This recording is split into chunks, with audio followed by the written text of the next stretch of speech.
He was going to, narrate the novels in the first person, and I wanted that character to be completely believable to every kind of reader. Readers of faith, readers with no faith, just readers of mine who bought my books.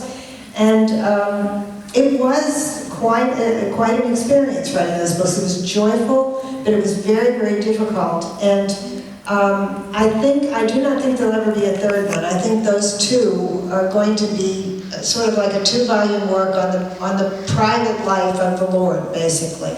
The private life of Jesus, or the early life of Jesus. And I found I couldn't take it into a third book about the ministry because I couldn't get into the theological fray over the ministry of Jesus. I simply couldn't go there.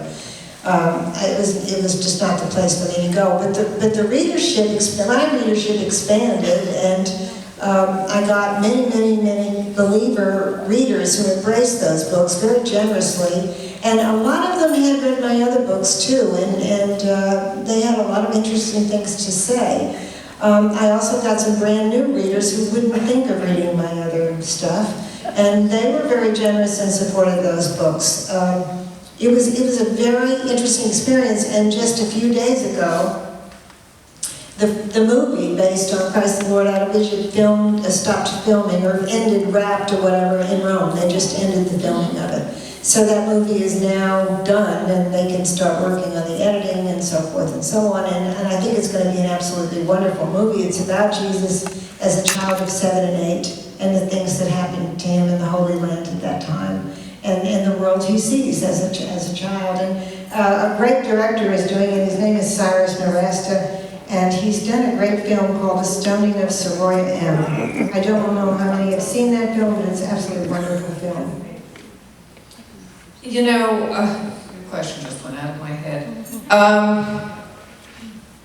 You said that, let me ask you this question. The interest in I know what I wanted to say. What was interesting was to watch your readers for those books have a sort of conversion about you, because they didn't really trust you in the beginning. They didn't know what your motives were, and then they read the books and were open by it. That was true. It was a very curious experience. I was a believer. I was a Catholic when I wrote them, and a Christian, and I shared that very openly. And sometimes I wish I hadn't, but it was to reassure them that these books were sincere, that there was nothing. I wasn't deconstructing Jesus. There was no modern watering down of the biblical Jesus at all in those books.